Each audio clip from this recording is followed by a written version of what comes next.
This talk is brought to you by the Thomistic Institute. For more talks like this, visit us at thomisticinstitute.org. So let's start with Aristotle. It's always good to start with Aristotle. Aristotle, Greek philosopher, famous student of Plato. You've probably heard of him. He wrote works on ethics and politics. He invented biology, logic, and metaphysics.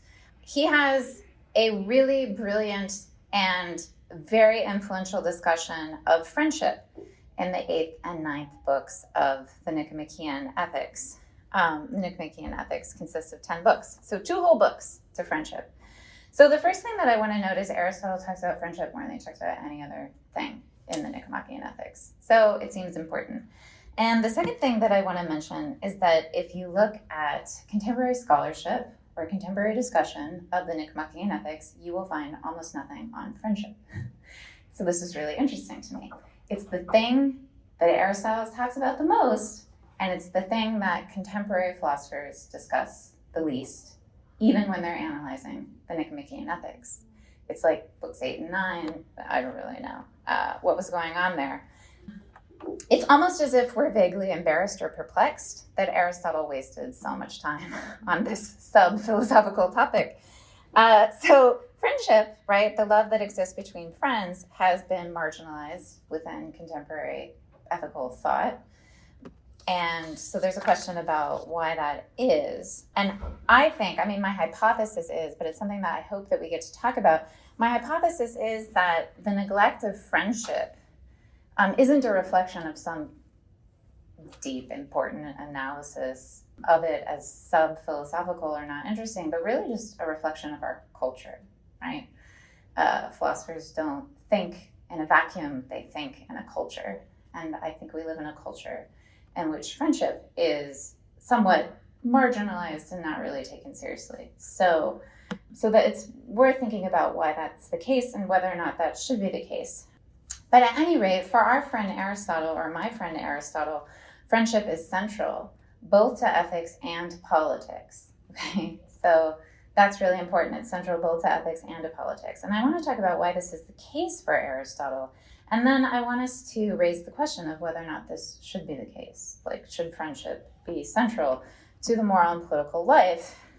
And maybe, just create space for you to ask yourself the question, what was lost with the death of friendship as an ethical or a political topic? Okay, so let me just say some basic things about the Nicomachean Ethics for those who haven't studied it. So this is one of Aristotle's ethical treatises that survived at any rate. And the thing that Aristotle tells us about the ethics right at the beginning is that it's a practical science. So it's not, you don't do ethics for the sake of theory, okay? You're not into theory construction when you're doing ethics. It's not about having knowledge for its own sake. The point of ethical science, Aristotle says, is to be good, right? You study ethics to become a good person and to live a happy life. So it's a practical science. And given that it's a practical science, the principal question for Aristotle in the ethics is really simple, but also very complicated. What is the highest good, right? So what is that good towards which all of our practical thought and reasoning and deliberation is actually ordered to, right? What's the goal? What's the purpose? What's the highest thing that you can achieve as a human being? Whatever this is, then the life which actually attains that good is called the eudaimon life, right? So Aristotle has this term, eudaimonia. Sometimes he talks about oipraxia, but eudaimonia kind of just means blessedness, blessed life. Sometimes it's translated as happiness or happy life. Sometimes people talk about it in terms of human flourishing. But Aristotle thinks that the happy life is a eudaimon life. And he thinks of that life as an activity. Okay, so if you're living well, you're not just like in some condition, right? There's not some mental state that we could say that you're in. You're doing something, right? So it's a kind of activity, living well. And so in the ethics, he's trying to give an account of what that is. Another thing that Aristotle says right at the outset of the Nicomachean Ethics is that when we're thinking about a eudaimon life or a flourishing human life, we are thinking about the exercise, the perfected exercise of characteristically human capacities, right? So we're not thinking about like our nutritive capacities. We're not thinking about like digestion and growth and self-maintenance. We're not even talking about our perceptual capacities because those aren't uniquely human. The uniquely human capacity, Aristotle thinks, is reason, right? That's the thing that humans do that separates us from everything else. And so when he talks about the flourishing life, he says he's talking about virtuous activity. And virtuous activity, he says, is perfected reason, right? Okay. One thing that I want to say about this talk about the happy life is that this concept of eudaimonia or human flourishing has nothing to do with our contemporary conception of happiness. So if anybody here is in the social sciences, if you're in economics, or if you're in sociology, or if you're in psychology, and you're aware of the empirical science of happiness studies, they are talking about something else, right? They are talking about something that is completely subjective. And they might operationalize that in different ways, but at the end of the day, it's just about the individual's subjective perception of how they're doing, whether it's how they feel, or whether they have an abundance of pleasure over pain, or what their moods are like, or whether they have some kind of cognitive assessment of how they think their life is going. There's nothing outside of this subjective perspective that you could use as a measure of whether that perspective was right or wrong. That is to say, there is no objective measure of happiness, but eudaimonia is objective, right? So Aristotle thinks you can look at people, and regardless of what they think, they might think they're living well. But he thinks you can look at somebody and say, well, no, you're not. Actually, you're a jerk and nobody likes you. And I'm sorry you don't see this, but it's true. So happiness for Aristotle is about realizing the highest good in your own life, in your own particular life. So it's about living and being in a certain way, and not just about feeling a certain way or having a certain psychological perspective. And so one upshot of this is that you can't manipulate yourself into being happy. So you can't get into a pleasure machine or take a happy pill or something like that. The only way you can be happy is by being virtuous. Okay, so what's virtue? Really fast. Virtues are just settled, stable dispositions of thought, feeling, and action that constitute a good human life, a flourishing human life. Sometimes we talk about the cardinal virtues, right? So we've got prudence, we've got justice, we've got temperance, and we've got courage. Prudence perfects the practical intellect, enabling you to make good judgments in the particular circumstances of your life. Everybody made the prudent decision to be here. Thank you. It's very wise. Justice is about being disposed habitually to respect the rights of others in your transactions in the world. So you're not going to cheat or steal or rob or murder people. And courage is a regulation of your capacity to feel fear, right? And then what's left? Temperance, right? That's a regulation of your sensual desires, right? Your desires for bodily pleasures, like for food and sex and that kind of thing. Okay. There are other virtues, but those are the big ones, And Aristotle thinks nobody's born virtuous. So you have to do this thing called educating humans, and it takes a really long time, and it's difficult, and a lot of times it doesn't work, and you don't know why. But that kind of education is what the Greeks called paideia. And it's not like contemporary education, okay? Contemporary education is like filling a bucket, right? Like you're empty and we show you a bunch of stuff, or we give you a bunch of knowledge. That's not Greek paideia. Greek paideia was forming you as a person, forming you as a citizen in a deep way. And it was primarily about making you have a certain kind of character, right? So that kind of education and training is how you get virtue. There's no other way to get it. Aristotle also thinks that virtue is necessary but not sufficient for human flourishing. So there's a certain element of like good fortune or luck in human life.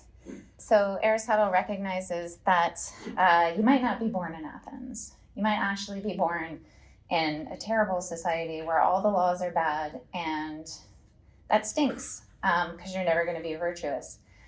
So, of course, virtue to some extent is in your control, but the world also has to do you a favor, right? Aristotle also thinks like you have to be good looking and healthy. Just those are things called external goods. I only mention this because friendship is an external good. So it's interesting to think about. Okay, so the Nicomachean Ethics, I said it was 10 books. It's kind of like this ladder of the eudaimon life. So it kind of starts on the bottom layer and it works its way up. And books 8 and 9 are when you get to friendship. And that's after he's gone through all the virtues. So, and that's intentional, right? So, and of course, it ends actually with a discussion of what the highest good is. Who knows what the highest good is for Aristotle? Anyone? It's contemplation of God. So that's the highest thing that you can do as a human being. But before he gets to that, he discusses friendship. And this is how he opens his discussion of friendship. Aristotle says, no one would choose to live without friends, even if he had every other good thing. So a life without friends is unchoiceworthy. Nobody would choose it. So that's like a startling thing to announce right at the beginning. So given its centrality to living well, obviously Aristotle needs to tell us, what is this thing, friendship? And Aristotle gives a nice definition of it. He says that friendship is reciprocal goodwill between two persons. It could be more than two people, but it at least has to be two people. So you have two people, and they will one another's good. And this is very important, they seek to live one life together. Okay, so it's not like a vague, like best wishes, as you sign off your email. You seek to live one life together, okay? And if you're not doing that, you're not really friends. Aristotle says it requires mutual affection, so you really have to like them, and a oneness of mind, kind of like-mindedness, and a kind of equality between the friends. So he thinks if there's too much inequality, and for Aristotle that means, I think, kind of class inequality. So like if you're super rich, it's going to be like pretty impossible for you to be friends with someone who has no money, because how are you going to live one life together? That's going to be weird.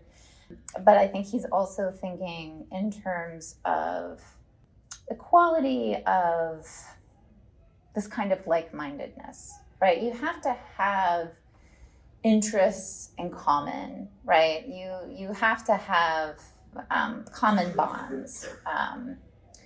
Aristotle also says friendship can only be between persons. So I'm sorry, but Aristotle does not think you can be friends with your dog. You can, of course, share life with your dog, and you can have a great time with your dog, and that's cool. But the love between you and your dog is not the love of friends. There are all kinds of loves that Aristotle will not call friendship. Friendship is a special kind of love. And again, it's based on this idea of oneness of mind and equality and cooperative action, right? Okay, so when we're thinking about friendship and what it means to will the good for another person, we're obviously talking about the good, right? So we need to think about friendship in terms of the good. What is the good? And in part that's because friends they have to have, in fact, for Aristotle, they have to have a mutual, self-conscious recognition that, my friend has some good. So you have to have some conception of what the good is for your friend. And then you have to intentionally take up that good as an object of your practical deliberation. You want to realize that in your friendship. So we have to say something about what Aristotle thinks about the good. And Aristotle thinks of the good in three senses. He thinks of the good in terms of something's being pleasing. He thinks of the good in terms of something being useful. And he thinks of the good in terms of, I guess we just might say, intrinsic value. So something that's just good, unqualified. If something is good, then in some sense, it's desirable. So good is also the object of desire, right? So basically Aristotle says, well, look, there are three kinds of good, or three objects of love. And so there must be three basic kinds of friendship. That is to say, there are three different grounds of the mutual affection that is shared between friends that picks up on the three aspects of the good. So there are friendships of pleasure, and there are friendships of utility, and there are what he calls virtuous friendships. So let's start with friendships of pleasure. What is the ground of the affection between friends in this kind of friendship? It is the pleasure they get in participating in certain activities together. And if you think about it, I bet you have friendships like this. I bet you have pleasure friendships. And I just want you to know that Aristotle does say they're real friendships, okay? He just thinks they're kind of unstable. So I've had a lot of friendships that are based on running, so running partners, where what we did was we logged miles together and we raced together. And that, I think, is a kind of friendship of pleasure, right? Now, Aristotle notes that these are the least stable forms of friendship. So these are the friendships that, like, you probably can't count on, really, in life. You know, when it's like when things are really bad, it's probably not these friends that you call upon. But I mean, just to take an example, suppose that in the case of my running partners, suppose that I get pregnant, which, you know, I just kept doing like for 2 decades. You know, it's like, well, I'm not really running for the next 10 months, sorry. And then, right, it turns out my running buddy and I don't really hang out anymore. The basis of the friendship is gone. And it's not like I don't wish him well in life, I do, but it's just the ground of our cooperative activity has been, at the least it's been suspended for a bit, right? And I think when I think about my college students, these are maybe friendships of pleasure, I don't know. But when I think about my college students, whom I love very much, but I think they have a lot of friendships of pleasure. And so you can think about like the people that you really just like to party with. So maybe like you just have like a party friend, and then suppose that friend gets married, and so you can no longer go out every weekend and party and go to the bars and play video games all day or whatever it was that you were doing together that was the basis of your pleasure friendship. You're probably going to find yourself drifting apart really fast. And this happens a lot to young men in college. It turns out that a lot of their buddies were just pleasure friends. And then they get married. And if you're like the last guy who hasn't got married, like, it stinks. So, because like there's nobody to hang out with, because wives do that. So anyway, these are the least stable kind of friendship, right? The real friendship, right? You really are like sharing life, and there really is like a mutual affection, and there really is a good between you, but it's just not stable. The second kind of friendship is friendships of utility. So these friendships are grounded in the instrumental value that the relationship is bringing to both friends. So these are people who love each other because of what is useful, right? So there's like something that each person is getting from the friendship. And I have definitely had friendships like this. I had friendships like this in college. I will give you an example. I can't even remember his name, but there was this guy that I hung out with for like a solid year because we were in Latin and calculus together. And I was really good in Latin and I was terrible in calculus, and he was really good in calculus and terrible in Latin. So like we just like found each other and we were like, yes, you know, like we can help one another. And he was like really fun and nice, but then calculus was over, and then also, you know, Latin was over, and you know, we just didn't have a reason to keep hanging out. I mean, there was nothing beyond this really between us, and so again, you know, the friendship like fizzled out, because the truth is, I did not love him for who he was, and he did not love me for who I was. Right? The basis of the affection between us was that we were useful to one another, and we really were, and it was good. It was good. But again, this kind of friendship isn't stable. I think a lot of work friendships are like this, where it turns out like it's a utility friendship. It's a real kind of friendship, but it's not stable. But the most important kind of friendship, the kind of friendship that Aristotle says makes a life really choice-worthy, is what he calls virtuous friendship, or friendships of virtue. So this is the kind of friendship where the ground of the mutual affection between friends is the friend, right? What you love is the friend. You don't love what the friend is giving you, right? You don't love the pleasure. You love the person. So this is what Aristotle says. It is the friendship between excellent people, where excellent is this Greek word arete, which we translate as virtuous. But strictly speaking, it just means excellent. It is the friendship between excellent people, resembling each other in excellence, and it is therefore complete. For each alike of these wishes good for the other insofar as he is good, and insofar as he is good in himself. And those who wish good things for their friends' sake, are friends most of all, or most completely, for they do so because of the friends themselves and not for any other reason. So that's the kind of friendship, that's the kind of love that Aristotle thinks is central to a happy life. Now, these friendships, Aristotle notes, are stable because what is loved is arete, right? The excellent character of the friend. And virtue is stable. Remember, it's a stable disposition. If I say, Jim is an honest man, I mean, you can count on Jim to tell the truth. I don't mean like he told truth that one time when it was convenient for him. It means you can count on him. He will, in a stable, reliable way, tell you the truth. He's honest. So virtuous friendships are stable. Now, Aristotle notices that virtuous friendships are also, in fact, pleasant and useful. And that is because Aristotle thinks there's a kind of unity to the good. So what is good in itself is also useful and pleasant, but what is merely pleasant isn't necessarily useful, and what is merely useful isn't necessarily good in itself. So the unity sort of goes in one way, but not in another.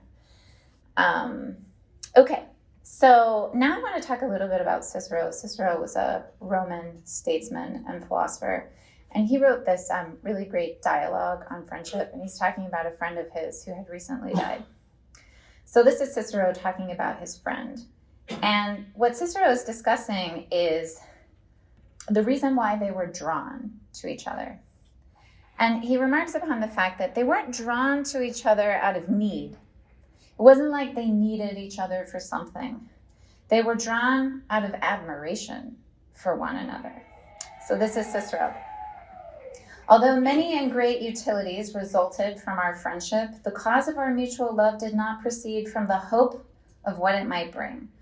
For as we are beneficent and generous, not in order to exact kindnesses in return, but are by nature inclined to be generous, so in my opinion, friendship is not to be sought for its wages, but because its revenue consists entirely in the love which it implies. And Cicero stresses that friendship springs from nature and not from need, and by that he meant that it is recognized as good without qualification, for there is nothing more lovable than virtue, the basis of the attraction between virtuous friends. Such friendships are rare and precious. So both Aristotle and Cicero think you can only have a handful of real friends. Why is that? Mostly it's because you're finite, right? So you can't just give yourself to everyone.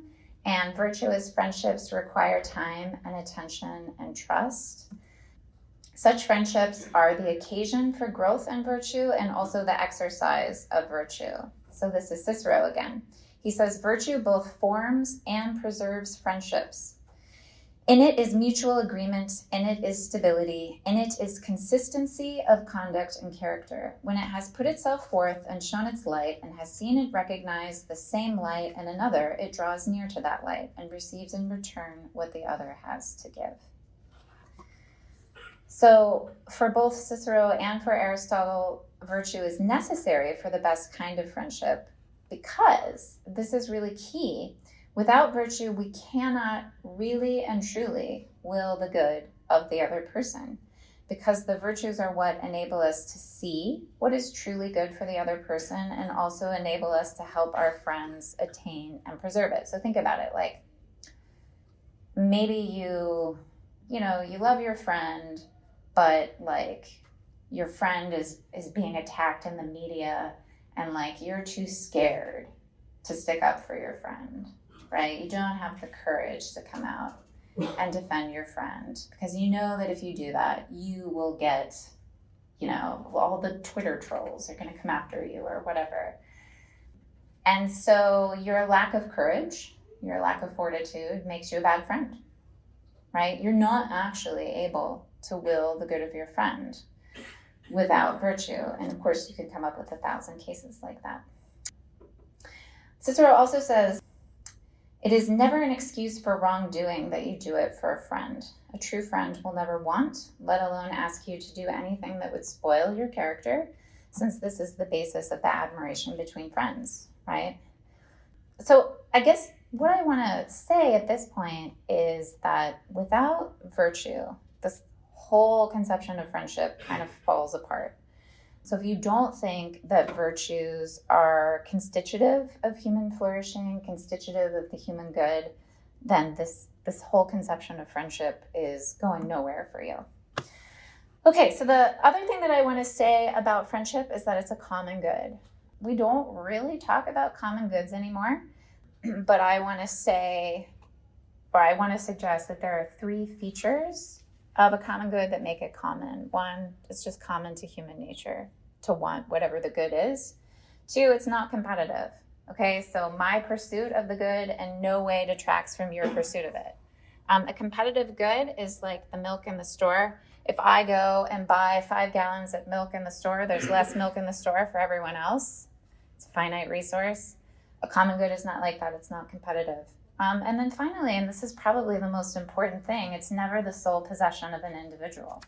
So the enjoyment of the good only comes in activities in which others also participate, such that the good is only really enjoyed in common with others. Okay, and this is kind of fitting with the idea that happiness is our natural good, right? So Aristotle just takes it to be obvious that we're social, political animals. We don't flourish alone in an isolated way. We're sort of like happy together. And so the highest goods are common goods. And he thinks, that friendship, obviously as being one of the highest goods, has to be a common good. It has to have that status.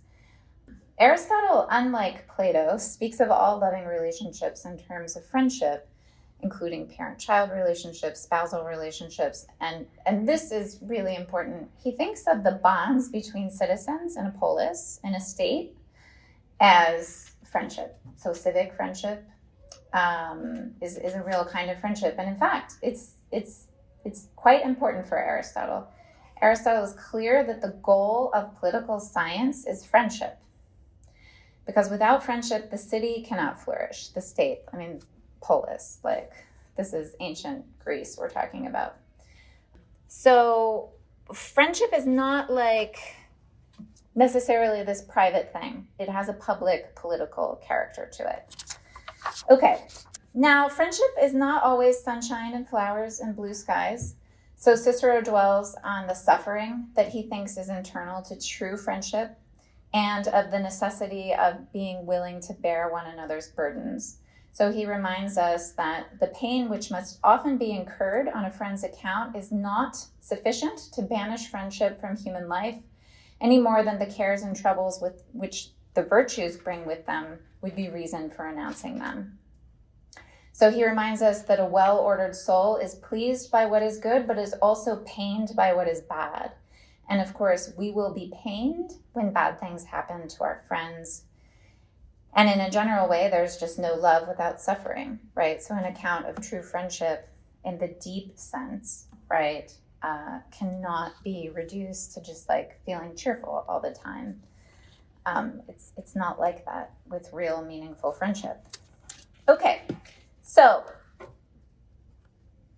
one last thing that I want to note about Cicero in particular is that he highlights the importance of truth in friendship in a way that Aristotle does not.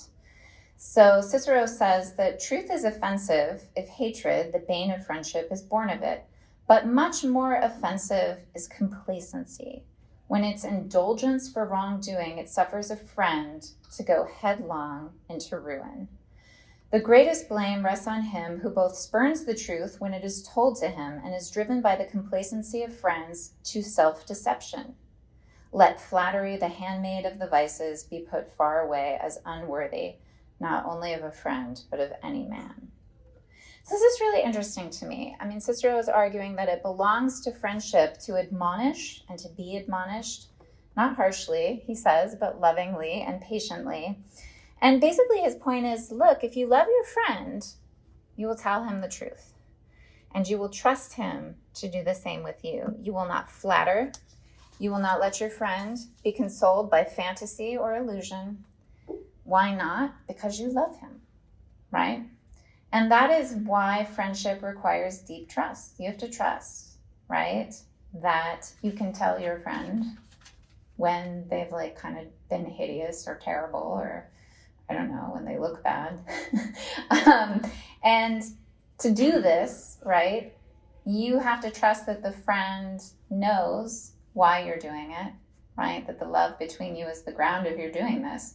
And it requires a kind of humility and vulnerability to one another. Because if we're going to help one another bear harsh realities, right, then we have to have that kind of trust. And again, Aristotle thinks you just can't have that with that many people. It's impossible. Okay. As I mentioned, the ancients recognized a political dimension to friendship, right? And I think this is worth highlighting because it kind of gets to the difference between the pagan ideal of friendship and how we think of friendship in a modern context. So I think we tend to think of friendship as private, right? It's totally private. It doesn't have any real public dimension or depth. And we think of it in terms of a kind of radical particularity rather than virtue. So I don't think that we currently think of friendships in a virtue context. I think we just think, look, you're my friend. I love you. You're like a particular self. Maybe you're weird and totally messed up. Maybe you don't have a lot of admirable qualities. But, I just have a deep and abiding affection for you and a kind of loyalty. Maybe we grew up together. Maybe we went through some bad stuff together. Maybe you were there for me when it really mattered, etc. But I think we've kind of detached friendship from any kind of objective public criteria that could be surveyed against just the subjective motivations of the friends, right? So, for example, we think mob bosses might be good friends to each other, and we might have HBO shows about that. And so one thing that I want you to think about is whether or not that's right. So if you sort of like compare the pagan ideal to like what we think about friendship now, like maybe something was gained, but probably also something was lost. And it's worth thinking about that. So now I want to talk about Aquinas on friendship. And there's a problem. So one thing that Aristotle is really clear about, and in this way he's like just super pagan, he doesn't think that human beings can be friends with God. So Aristotle does believe in God. It's not the God of Abraham and Isaac, but, it's Aristotle's God. It's thought, thinking, thought. And it's necessary. Aristotle's God necessarily exists, and his system kind of falls apart without it.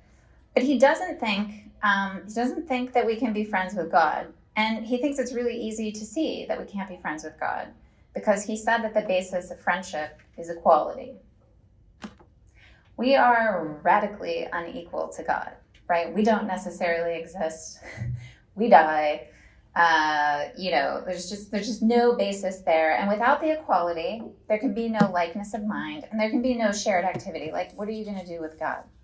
I mean, Aristotle just thinks that's silly.